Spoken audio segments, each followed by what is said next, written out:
Cancer cancer cancer cancer so basically cancer क्या है? At least 48,000 new cancer cases in the last 1 year.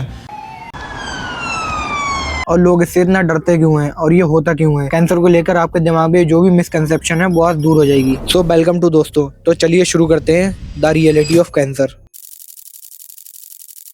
आप लोगों ने ये तो जरूर सुना होगा कि ड्रिंक करने से या स्मोकिंग करने से कैंसर होता है, लेकिन आपने कुछ ऐसे भी पेशेंट देखे होंगे जिन्होंने जिंदगी में ना ही कभी स्मोकिंग की ना ही कभी ड्रिंक को हाथ लगाया, फिर भी उन्हें कैंसर हो गया। तो इसका मतलब ये है कि कैंसर किसी नॉर्मल इंसान को भी हो सकता है। लेकिन ये बात भी बिल्कुल सच है कि ड्रिंकिंग एंड स्मोकिंग करने से कैंसर का रिस्क 35 टाइम्स बढ़ जाता है। सो कैंसर के बारे में जानने से पहले हमें ये जानना होगा कि कैंसर के टाइप कितने होते हैं। सो नॉर्मली हम कैंसर के 5 से 6 टाइप के बारे में ही जानते हैं, जैसे breast cancer, lung cancer, blood cancer and brain cancer, जिसे हम ब्रेन ट्यूमर भी कहते हैं। WHO के अकॉर्डिंग पूरे वर्ल्ड में हर साल 20 मिलियन से भी ज्यादा कैंसर केसेस रिकॉर्ड होते हैं, जिसमें से 50% लोग बच जाते हैं और 50% लोग मारे जाते हैं। और सबसे कॉमन कैंसर है लंग कैंसर, जिसमें 2.5 मिलियन से भी ज्यादा केसेस हर साल रिकॉर्ड होते हैं। तो चलो जानते हैं कैंसर होता क्या है।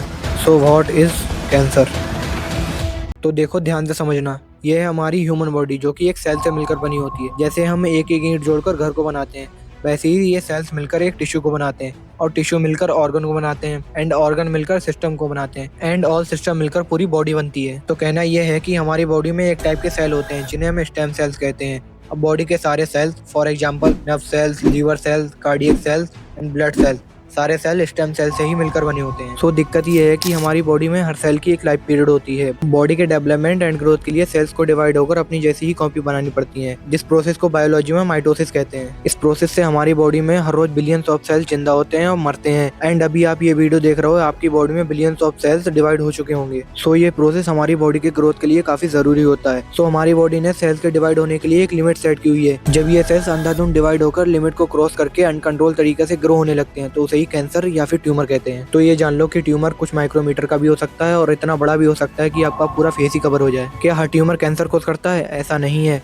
ट्यूमर भी 2 टाइप के होते हैं, पहला वेनाइन ट्यूमर, दूसरा मैलिग्नेंट ट्यूमर। वेनाइन ट्यूमर का सबसे वीक फेज होता है। ये ट्यूमर नॉन कैंसरस होता है और ये एक ही जगह पे बना रहता है, और इस ट्यूमर को सिंपल सर्जरी से रिमूव किया जा सकता है। और दूसरा है ये मैलिग्नेंट ट्यूमर। ये सबसे ज्यादा खतरनाक ट्यूमर होता है, यही आपकी बॉडी में कैंसर कॉज करता है, एंड ये मेटास्टेसिस करके आपकी पूरी बॉडी में स्प्रेड कर जाता है। अब आप लोग पूछोगे कि ये मेटास्टेसिस क्या होता है। आप लोगों ने ये तो जरूर सुना होगा कि इस आदमी को स्टेज 1 का कैंसर है और इस आदमी को स्टेज 2 का कैंसर है। सो कैंसर की स्टेजेस को पहचानने के लिए मेटास्टेसिस का सबसे बड़ा रोल होता है, जिसको देखकर ही डॉक्टर बता पाता है कि इंसान को कितने स्टेज का कैंसर है। आप लोगों को तो ये तो जरूर पता होगा कि जितने ज्यादा स्टेज का कैंसर उतना ज्यादा ही खतरनाक।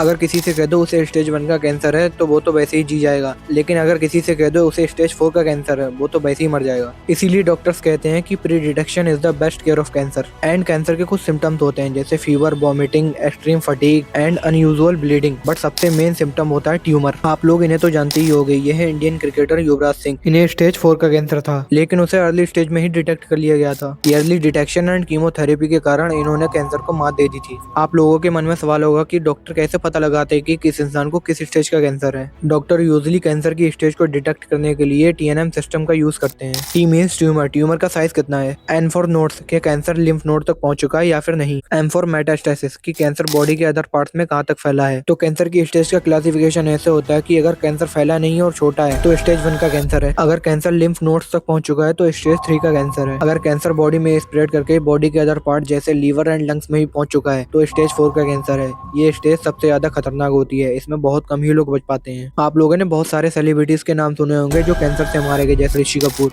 इन्हें स्टेज 4 का कैंसर था। अगर किसी को स्टेज 1 या 2 का कैंसर है तो वो सिंपली सर्जरी से रिमूव हो सकता है, लेकिन अगर किसी को 3rd या 4th स्टेज का कैंसर है तो उसके लिए एक ही इलाज बचता है, वो कीमोथेरेपी। कीमोथेरेपी में बेसिकली आपको पावरफुल ड्रग्स दी जाती हैं जो कि आपकी बॉडी में जाकर जो सेल्स अनकंट्रोल तरीके से ग्रो हो रहे हैं उन्हें जाकर खत्म करती हैं। लेकिन इसका साइड इफेक्ट ये होता है कि ये ड्रग्स जाकर आपकी बॉडी के जो नॉर्मल ग्रोइंग सेल्स हैं उन्हें जाकर भी खत्म कर देती हैं, जिससे पेशेंट के बाल गिरने लगते हैं, क्योंकि हमारे हेयर फॉलिकल्स में भी फास्ट ग्रोइंग सेल्स होते हैं। अब तो आप समझ ही गए होंगे कि हेयर फॉल कैंसर की वजह से नहीं, कीमोथेरेपी की वजह से होता है। एंड कीमोथेरेपी के दौरान आपको डाइजेस्टिव प्रॉब्लम भी हो सकती है, जैसे वॉमिटिंग, डायरिया। एंड इसके अलावा बोन मैरो सेल्स भी डिस्ट्रॉय हो जाते हैं। बोन मैरो हमारी बोन्स में होता है, जिसमें ये stem cells WBC, RBC and platelets में कन्वर्ट होते हैं। एंड हमारे ब्लड सेल भी फास्ट ग्रोइंग सेल्स होते हैं। कीमोथेरेपी के दौरान ये भी डैमेज हो जाते हैं। सो RBC की कमी से एनीमिया एंड हीमोग्लोबिन की कमी हो जाती है। एंड प्लेटलेट्स की कमी से आपके छोटे से घाव से काफी ज्यादा खून बह जाता है। एंड WBC हमारी इम्यूनिटी स्ट्रॉन्ग करता है। कीमोथेरेपी के दौरान WBC काफी ज्यादा कम हो जाते हैं, इसलिए आपके बीमार होने का रिस्क काफी ज्यादा बढ़ जाता है। इसीलिए कीमोथेरेपी के दौरान डॉक्टर सजेस्ट करते हैं कि न्यूट्रिशियस डाइट होनी चाहिए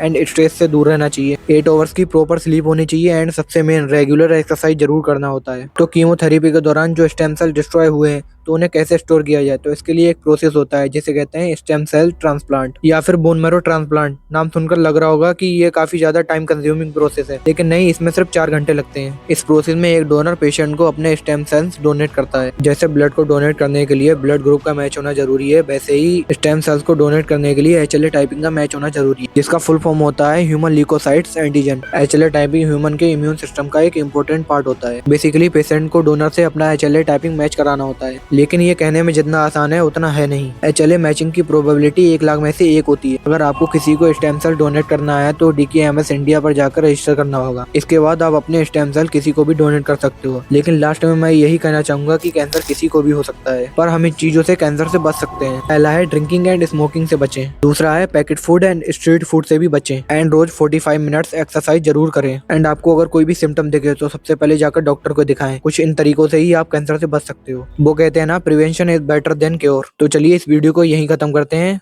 सो थैंक्स फॉर वॉचिंग।